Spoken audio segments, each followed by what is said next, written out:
This is part two of our discussion about ADHD medication. In this episode, Andrew and I take the conversation further. We're looking at some of the common things people think and say when they're thinking about starting medication or when they're in titration. Some of the most common things that Andrew and other clinical prescribers are hearing that perhaps are said because people think they help, when in reality they may confuse the issue. And you'll hear Andrew's wish list and mine of the things we'd both like to hear more of and less of in the conversation about ADHD and ADHD medication online. We really hope that you get something that's helpful to you or the people in your lives who have ADHD and who may be taking or thinking about starting medication from these episodes. And as ever, please do like and subscribe to the podcast and do leave a comment wherever you listen, because it really does help us reach more people. Enjoy the episode. I don't have all the answers, and there are situations that I come across where I don't know. I'm going to have to go and get some help with this. And that's okay. In situations where I've encountered that, I found actually people respect that a lot more than just winging it.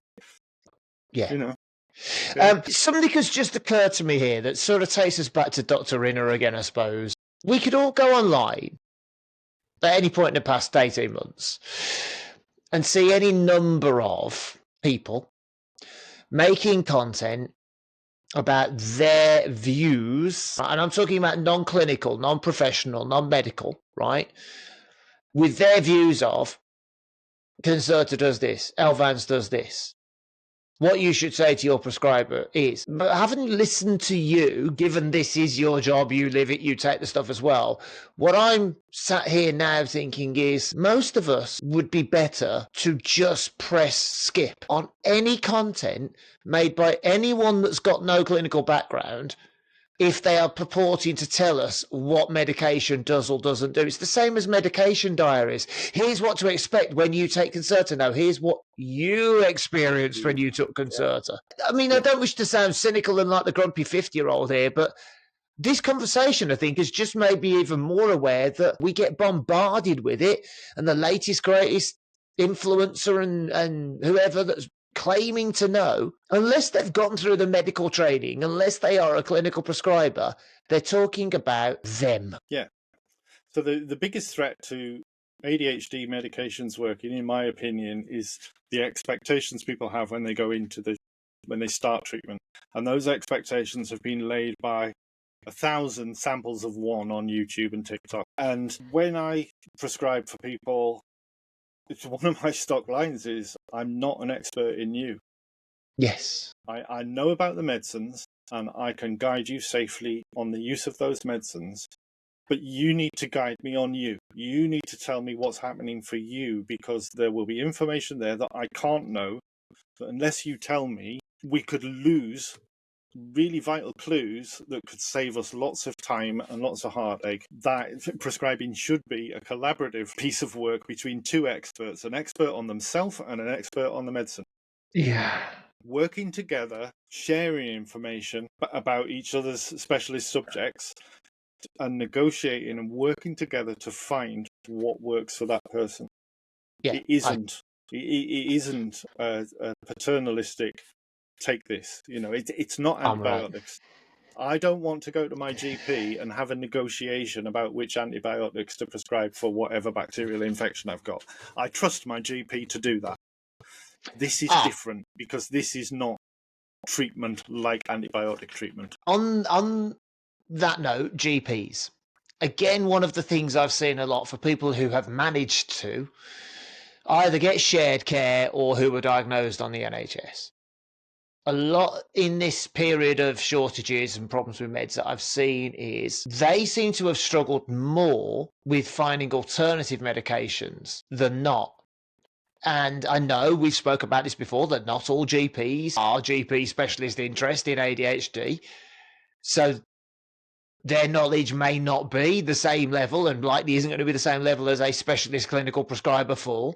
But I suppose the question that's come to mind is, what's the advice we can offer people in that situation if They get their monthly script for Concerta XL 54, take it to Bob's the pharmacy, and Bob says, "Go and get that." What's the approach with the GP? It's not. It's not because your shared care agreement is likely to say 54 milligrams Concerta XL, and the GP can't do anything about that. The GP can't say, well, Zagitin 54 is very similar. Some will, but they are taking that responsibility themselves. A shared care agreement sets out exactly what can be prescribed. So if a GP then says, "Oh, I'll give you one of these alternatives," that's their prescribing, and they're responsible for the differences. So GPs will rigidly stick to what is written on a shared care agreement. So having the argument at the GP surgery, well, there are 4 different, but the pharmacy have got Zagitin, that's not going to wash. You have to go back to the specialist and say, can we renegotiate the shared care agreement? We have all these supply issues with what you're prescribing me. I'm aware that there are other preparations that are similar. Can we get those onto the shared care agreement as an alternative? Because then the GP can confidently prescribe, knowing that they've got the protection of the shared care agreement and the okay of the specialist to give that alternative. It's not something that a GP can comfortably do on their own. So hold on, but that's the situation if we've had a private or a right to choose diagnosis and now we've got shared care, right? That's that scenario. Okay. My youngest has only ever been diagnosed through the NHS route, and he's now under the care of adult ADHD services. Now, my assumption, therefore, is that because they are the prescribing side of the equation, they're going to know, hold on, there's a shortage. And is it again for me, perhaps, to have a conversation with them to say, what's the situation with shortages? What have what are you writing at the moment? Because you're prescribing X and Bob says they can't get it. I get the way you're approaching this, but think of it differently. The GP has an agreement to prescribe a certain thing. Yeah. They can't do that. Therefore, that agreement is null and void. The GP can't treat as the specialist is recommending. So at that point, you have to go back to the specialist and say, I can't get my medication from my GP because the shared care agreement can't be followed through because the supplies aren't there. So the specialist then should be saying, okay, this is what we can do about this. Right. But okay. Because there's so much variation in the market, I'm sure adult ADHD teams will be horrified for me saying this, but that's the principle here. If the shared care agreement isn't working, then you go back to the specialist and say, how do we redesign this so that it can work? That's what you have a specialist for. You don't have to wait 3 years to see them. If you under shared care, you can have that reviewed at any time. It's not you must have an annual review. That is the bare minimum. If there is a problem within that year, then you should be able to access your specialist. It should be spelled out in the shared care agreement. So here's a tip. Often areas will have, so trusts will have, searchable shared care agreement templates. So each area, you should be able to Google what your NHS shared care agreement template looks like, and then you can read it. You can see what the agreement says. Really? Yep. This would rely on me knowing what my NHS trust was, really, wouldn't it? I'll do that afterwards. I was about to do it then, and then realised I've got no idea There's where. the ADHD again, but yes. So part of setting up divergence. So hold on, that would then give you the standards. Is that what you mean? That would give you the sort of a standardised. This is the format we use for shared care agreements. Yeah, and most areas have a form that you fill out. So it's like a book that explains all the different treatments, and then it has a form at the back where you put the person's name, what they're taking, what the agreement is going to be. Both parties sign that. But there's a whole guide book for most areas that you can access online to see what your area, and there is variation across the country as to who can prescribe what under shared care. So different ICBs, integrated care boards, will have rules about which medicine they prefer. So they'll say which out of the Concerta family of 18, 27, 36 and all of those, they would prefer prescribers prescribe. And what would those preferences be based on normally? I want to say no comment. Oh, all right, say no comment and we can fill in the blanks. Yeah, all right, fair enough. So if I may, because that information so far has answered a lot of what I'm hearing of the current questions, right? There are still, however, daily lots of questions that I see time and time again as people are newly diagnosed or newly prescribed or at the start of journeys that I think are at this point kind of worth visiting. So you've mentioned the perception, right, of what does this medication do for you, and you have this 2 hour window, this 2 hour sort of time frame that you work on. What does it do after 2 hours? Why do you think, post the sort of honeymoon phase, if people have it, the placebo effect of, oh my God, life's amazing, post that, however long that lasts, if we get it, why do you think so many people so quickly seem to go, oh, this isn't working, when they're still in titration? Is it because their expectations have been set unrealistically high, whether they know it or not, by stuff they've seen or read or heard? And we forget, like you said, that this is only an experiment, really, at that point, between two people, them and you. So I don't take this isn't working as a valid statement in my practice, which doesn't mean to say, well, it is. I'm telling you it should. No, yeah, sure. It is about, that's not enough information. It working is an idea that you've got in your mind about what it should be like. And usually, if it's not working, then you might as well have a bowl of porridge. Yeah, that's not working. But usually something is happening, whether that be problematic side effects at some point in the day, little glimmers of hope, just noticing that your heart's racing. There is a change. Talk about those. Don't just say it's not working. Say what it is doing. Is really helpful as a prescriber, because I spend a lot of time helping people to talk about this. Right, when they say it's not working, well, what's it doing? Not what it's not doing. What's it doing, and what would you like it to do? Because that's the it's not working. There's a mismatch between what it's doing and what you want it to do, and exploring that is better than saying, oh well, let's just, whatever it's doing doesn't count because it isn't doing what I think it should. Let's understand what it's doing, because by understanding what it's doing, we can then work together to understand how we can get better out of the available preparations. Okay, which then leads me on to another sort of question on this. So there's an argument, not even an argument, a conversation about setting expectations early on. And, you know, for me, I would love more people to be asked when they go into prescription, if there was time, tell me everything you've researched, tell me everything you've read, everything you've watched, everything you've heard, tell me the book that you read that told you what you should know. So I've got, as a clinician, and I'm not, by the way, but I've got a benchmark on what at this point you think you know. Great, you've done research. I understand why. Now, like you've just said, let's understand now, what is it? As you've said 100 times before, people don't come for an ADHD assessment when everything's going swimmingly. So what is going on? What are the challenges? Why are we here now? And what are you looking to change? You know, what's the goal here? What's the thing? Right now, we can start going, well, everything you've read there, let's park that. Now we've got, that's the more important information. And then in that it's not working phase, we can get down to it. But I do wonder whether that should be part of the process more often, to find out, because we are being bombarded. I mean, look, we're part of the noise, as I call it. We are a podcast about ADHD. There are lots of us. No, they're not all created equally. No, the information is all the same.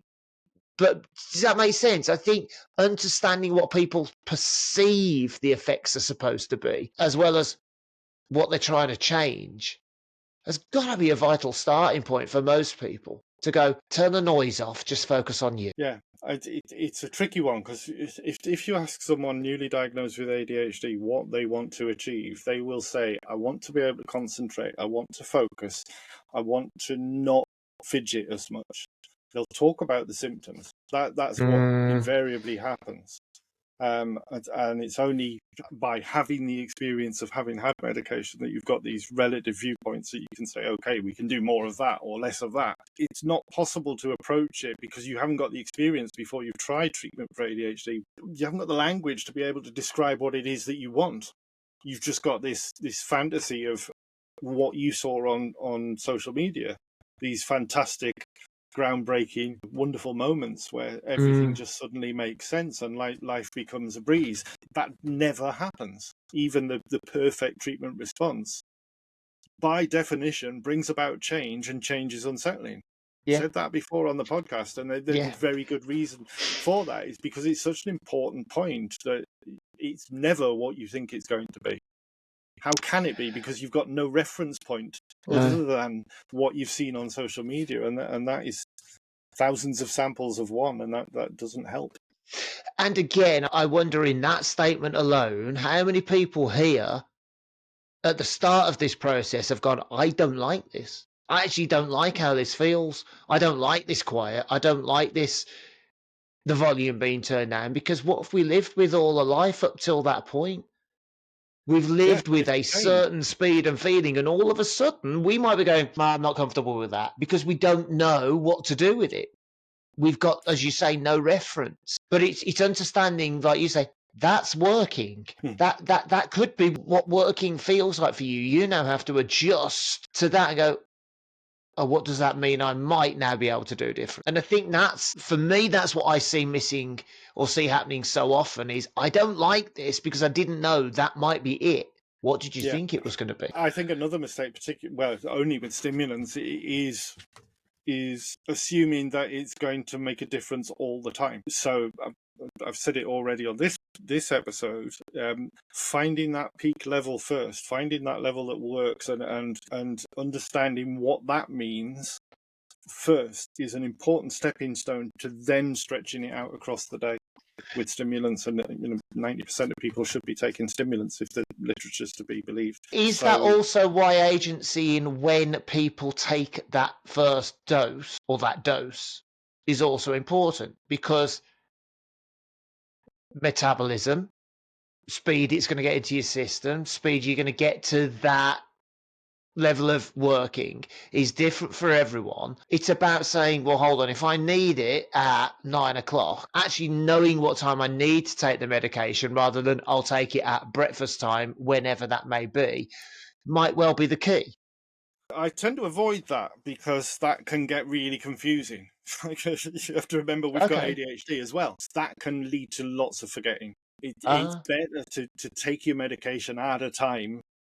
So if you want it to work in the morning, take it at breakfast time. If you don't want it to work in the morning, and you want it to work in the afternoon, take it at lunchtime. You're obviously within what your prescriber said. It's better to have a time or time period. So I often talk about stimulants as being pudding. So they're your breakfast pudding and they're your lunch pudding, because it's a lot more difficult to forget breakfast and lunch than it is to forget, I've got to take my tablet. But it doesn't matter when you take a dose. 2 hours later, it is having that peak effect. So with knowing that's what. So it's about finding that peak effect first, and then exploring how do I stretch that out into the parts of the day that I want it, and how do I keep it out of the parts of the day that I don't want it. Yeah. And that is dialogue with the prescriber. There's a question on that I'm going to ask, and I will say this is a theory, and I still kind of stand by this, although I'm waiting for you to say I can't say yes to that. We often say these meds aren't that clever. They can't tell us what to concentrate on. They are just designed to help us focus and concentrate, right? That's sort of a generally agreed concept. My experience when I do take them, and that I see with my sons and with other people that I've recommended this to, is we've got to be aware that if we take these meds and when we get to that peak efficacy, if we don't have and focus in mind, if we aren't sort of almost firing the motor up, there is a risk that we could just have really good focus and attention on watching YouTube for 8 hours. Yeah. Right. So I always say, like, to my sons, if they've got work to do, or for me, okay, I'm going to take my meds at, let's say, by 8 a.m. I want to be doing as best I can the project that I want to get done, so that I know that by the time the meds do start doing their thing, I'm already looking at that. That's in front of me. I'm not distracted. Now, I see you nodding. Hopefully you're not just being kind. Does that scan? Does that make sense as a theory? Because otherwise, who knows what you'll concentrate on?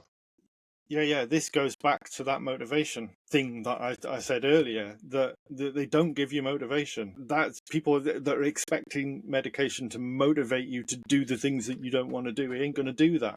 No. That comes from you saying, I take my meds at 7, I've got to sit before they start working at the thing I'm going to do. And it doesn't have to be that for everyone. That's how it works for you. That's fine. Mm. But there's no medication involved in you getting to that piece of work. That's No. you motivating yourself to do it. And then the medication comes in and the focus comes. Yeah. Yeah, for So, me, it's the understanding that it absolutely. makes it easier. Yeah. That's what it's for. It isn't. ADHD medications aren't going to sort your life out. You'll do that with the help of the medication. Hi folks, it's Matt. Sorry to butt in, but I'll be really quick. It would really help us if you could take a minute to do a few things to help this podcast reach more people.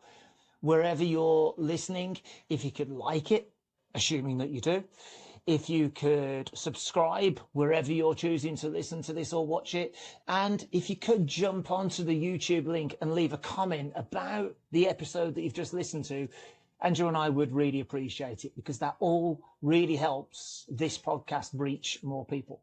For now, I'll stop waffling on and we'll get back to... There we are with pills and skills again, right? That phrase that we talk about so often. I've got to develop the skills that the pills will help me learn and get better at implementing.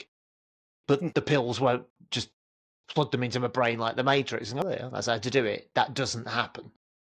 Because they're not that good. Right, okay. I just want to get that one out there, because for me, that just has always made sense. And yet, like you say, I think there's so much confusion about they're going to fire up my motivation or just, I'll get everything done. You might be heading for a disappointment if you think it's just going to happen. There's you involved in the equation. Right?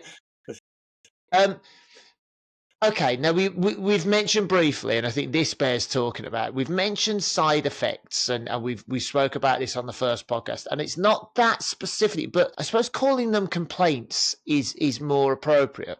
What are the common complaints that you tend to hear from people about what meds feel like when they've started them, that actually for you, again, tells you that they're doing something, and we've just then got to tweak the how, the what, and the why, because you wouldn't be feeling that if. It's the full range. It's anything, whether that's effect, side effects. When there's something, that's a sign that it's doing something.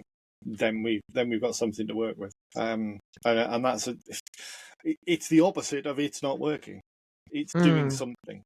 And as soon as it's doing something, the range is enormous, because it's almost personal, isn't it? That every person has a different response. Yes, we can sort of, through discussion, say, I identify with the crash, but there are these commonalities, there are these things that are shared experiences, but actually it's the individual personal experience. It feels like this to me.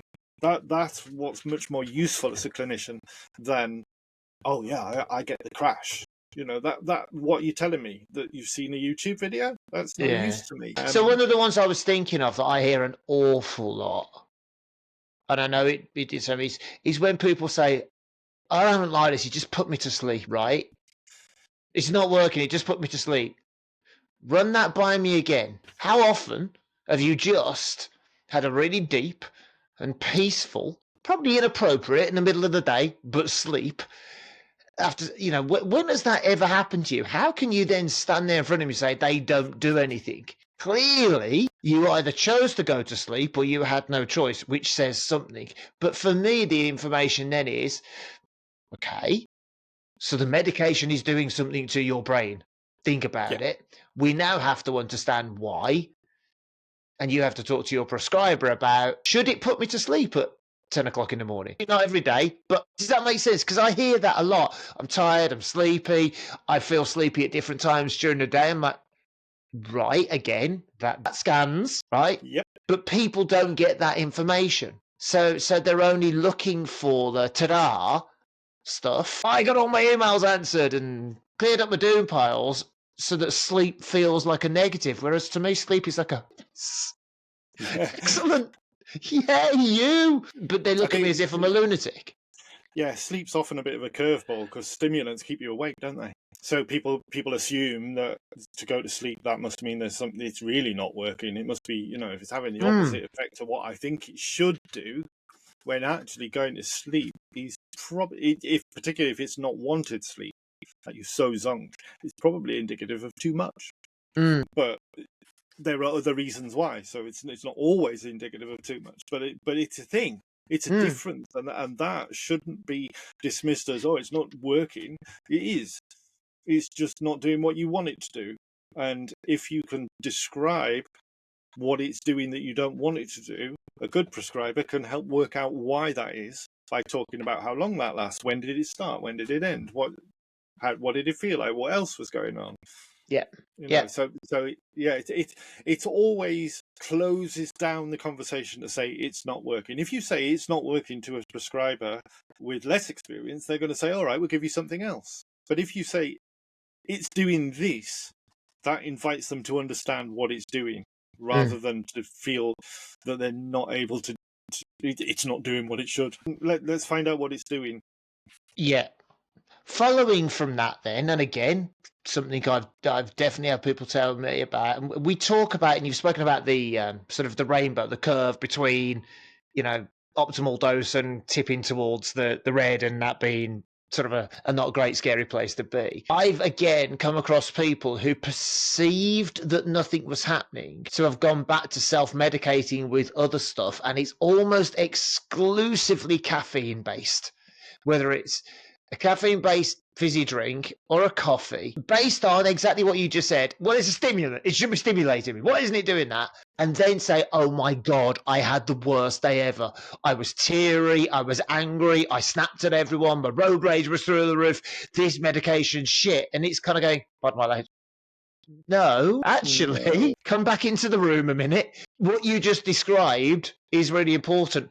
Please go to, it's always, I have so many conversations to go, please go and just send an email to whoever prescribes your meds and tell them what you just did and experienced, because they need to know that, now, don't tell me. But again, that to me indicates a lack of communication at the point that somebody starts the meds. A, to understand what may happen, and B, to understand what not to do as well. Ergo, well, I had 2 double ristrettos and then I felt like a lunatic. Did you really? Does that make sense? And I think this is, again, the kind of real world information about medication that's missing for me. Yeah. Again, people are living in this delusion that medication happens all by itself in this little bubble. Maybe medicine's partly to blame for this, that we compartmentalize ADHD over here, and then anxiety's over here, and depression's over here. Actually, no, it's all in one organic form. And there is interaction, and damn right there's interaction between caffeine and stimulants. And if you take both at the same time, because they're both stimulants, you are going to have a multiplied effect. You are going to see more stimulated effect than you want and you were expecting. So yeah, that second espresso is going to hit you harder, and it isn't the medication's fault. It's your fault because you've combined it with caffeine, with more caffeine than you're used to. It isn't just caffeine. People use other substances as yes, well. no, I know. Yeah.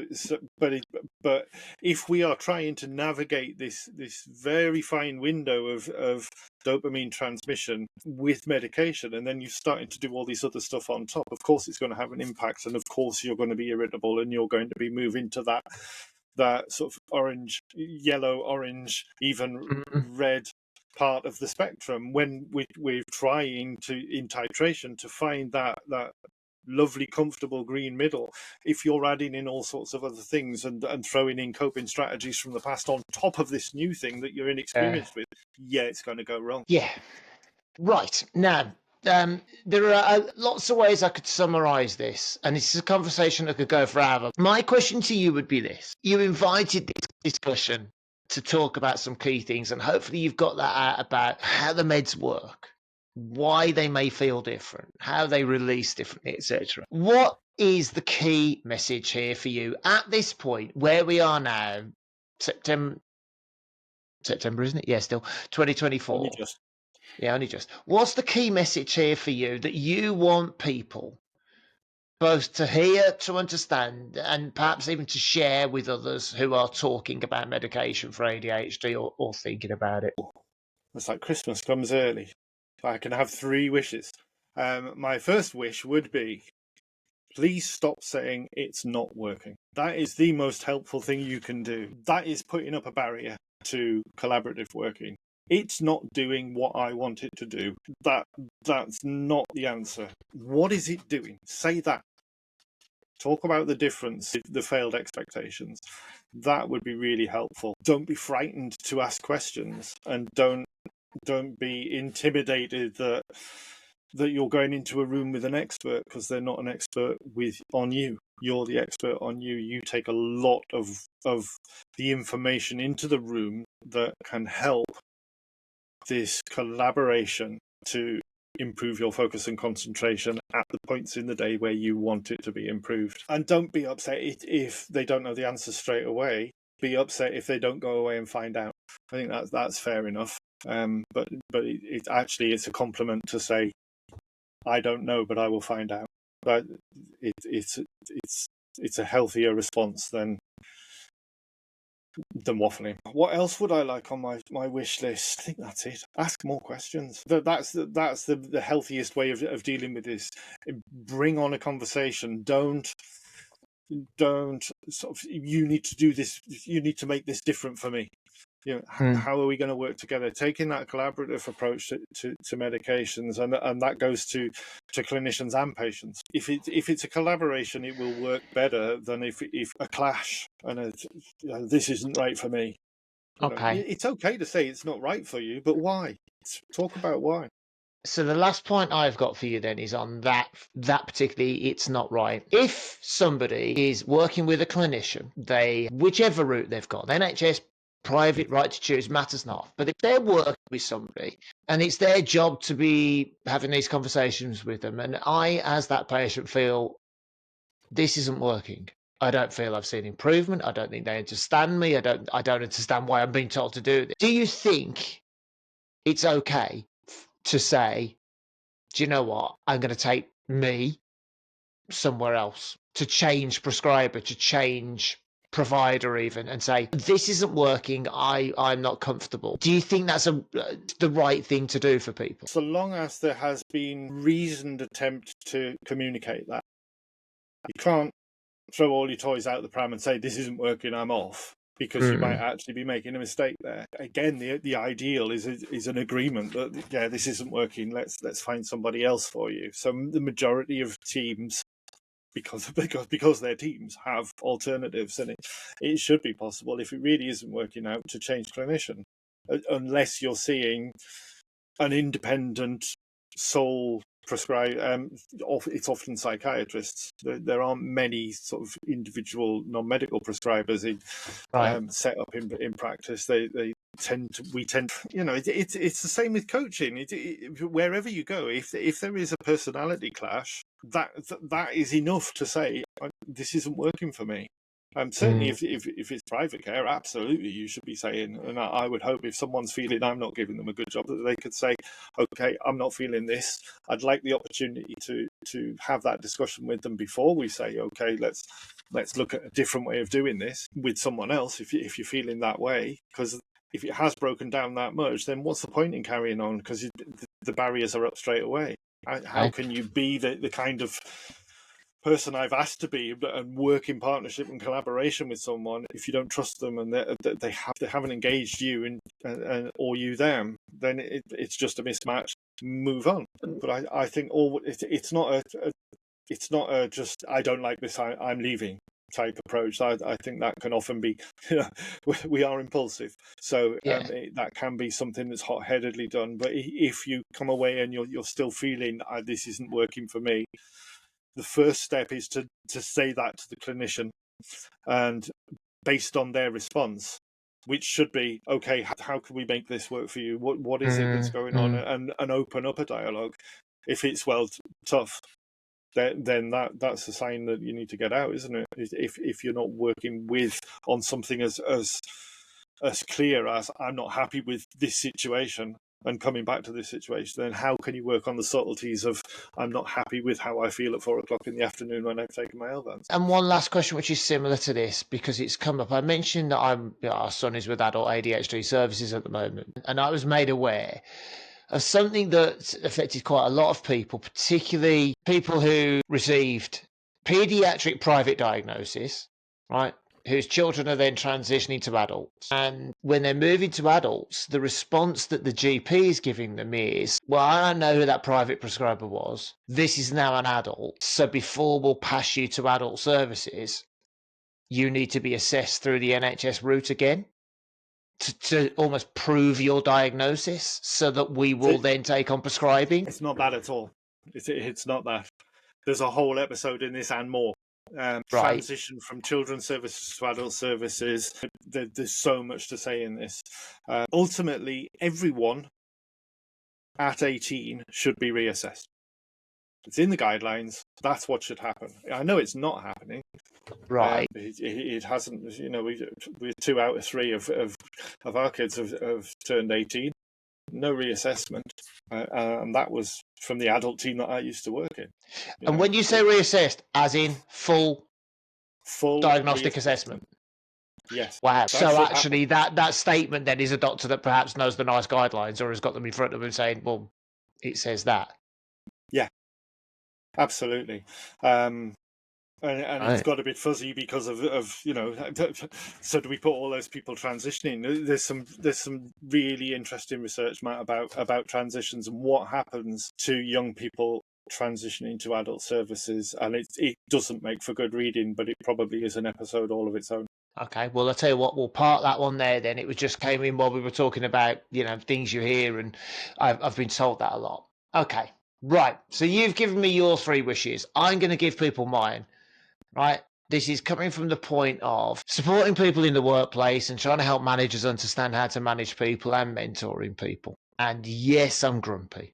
And yes, this is probably very obvious what I'm going to say first. Please research, yes. But be aware there is a difference between really good information and an experience of one that's really well presented and filmed on a video. Because unless the person that's making that video is a clinical professional or is working very, very closely and getting very, very damn good advice from clinical professionals, what they are saying in their videos about what to expect on Concerta, what to expect on Elvans, is their experience only. And by the way, it doesn't matter if they put a nice, cute little statement going, not medical advice, this is for information only. No, that's called a get out of jail, I hope, free card. So please be more discerning. There is information out there. There are services out there. You can find information, but just be careful is number one. Be careful of who you look at and just believe or quote an appointment. Definitely number 2 is to echo what you said, Andrew. If you do start medication, if you are fortunate enough to have had an assessment and a diagnosis, and you do get to start medication, think about everything it is doing, not what you think it should be doing. Think about what you are noticing that didn't happen the day before you took it or the week before you took it, and make a note of it. I know it's hard. I know we've got ADHD. Make a note. I often say if you live with someone, if you've got kids, ask them, what have you noticed? What's changed? Has anything changed? Because that's all really, really, really useful information to share with your clinician and your prescriber. By the way, the family have said this. And when we come to the workplace, if you are psychologically safe enough at work to do so, if you feel it will be taken the right way, if you can share the information with whomever it's appropriate, whether it's your line manager, a HR team, a people team, whoever it may be, to say, I need you to know that I'm starting some new medication, and all I know is it could affect the way I work for a while. I have to get used to the effects of this medication, and I don't know what that will look like. I just want that on file. I just want that officially noted so that if you are struggling, if there are big changes, you have got a reference to be able to go back and say, I made that really clear statement that I was starting this medication on the 30th of September, because that will in most cases, be information that's vital. Should a manager start saying, you're not doing, why aren't you doing? You can go back to that and say, you should have been made aware of that. It doesn't mean you have to tell them you've got ADHD. It doesn't mean you have to declare anything. It just means you have to say, I am starting a medication and it may have a difference, or it may make a difference to me. If we can get more people doing that, you have a chance of being able to relax a bit more and still go to work and take the meds, knowing that someone knows that you're taking it. So that's what I would ask people to do, because that's my world at the moment. And other than that, I really hope these episodes, however many I cut these into, help you. As before, I've lent completely on your experience and your knowledge, Andrew, and I, for one, am incredibly grateful. I know all of our community members are, and I hope everyone that listens and watches are, because this is the information we should all be getting, but I don't believe we are. Not by a long shot. Not by a long shot. So I hope people find this useful. Please share it. Please quote it. Please let people know it's out there, and let us know if it helps you. It's really validating to know that the time and effort Andrew's put into preparing his answers and his responses has helped, because that's why we're doing this. But I'd like to add to that. There's so much that hasn't been said, and I've banged on about ask questions, communicate. I'd like people to say, what else would you like to hear about in terms of medication? Podcasts are always more popular, it seems, and I know there are things that we've talked about. There are questions that when we watch this back, we'll think, "Oh, we left that hanging." Atomoxetine was one, but what do people want? Let's open that dialogue a bit more and ask those questions. Ask for information about X, Y, and Z, and let's see if we can put some more out there. I think this is something we've done it periodically as a podcast. It's not something that we want to do all the time, and we can't give specific advice in specific cases. But the information that's given is generalizable and should be useful to people. And if people are wanting more of that, or have got sort of specific themes that we haven't covered, and I know there are some because I had some that I still want to talk about that we haven't, then let us know, either through the WhatsApp group or even in the comments on YouTube. It doesn't matter how you let us know, but let us know, and we'll look at exploring things further, because if I can share information that empowers you to have better conversations with your clinicians, it makes for better outcomes for you, and hopefully challenging questions for clinicians that they go on and expand their understanding of what ADHD is. That's how I've expanded mine, by listening to people who've come to me for help. That's how I know what I know. When I started out in ADHD, I knew nothing about it. I even said that at my first ADHD job interview. If you want an ADHD specialist, don't employ me, was my opening line in my first ADHD job interview. Very honest. I wasn't one at that point. No. But I am now, and it's thousands of conversations over many years that have helped me understand. And if I can pass that on and pay that forward, then either to patients or clinicians, then great. Because it isn't a mysterious magical science. There is no wizardry involved. There is just application of science and understanding people's experience, and sometimes that takes a little bit more dialogue than time is made for, I think. So we'll open that invitation to that dialogue here, generally, not in specific cases. I think I couldn't agree more. And please do. If you don't tell us what you would like to hear, either by joining the community or commenting, normally on YouTube, I think you can comment on Spotify as well now, if I'm right, and Apple. But if you don't comment, we don't know what you want to hear. And it's not a podcast for us. It's a podcast for us to help other people, because we're in the same business and we have the same intent. Please tell us. We're inviting you to tell us, or to ask people what they would like to hear, and absolutely we will put that content out just as soon as we're able. But yeah, Andrew, listen, thank you. Again, as ever, I've learned a lot, reframed things that I thought I knew, but I think it's really valuable to have this as a resource, and by this I mean you as a resource, because we don't have it. There's not enough of this out there that I see. So folks, thank you for your your time and for your comments. And we will see you for the next Talk ADHD, same time next week.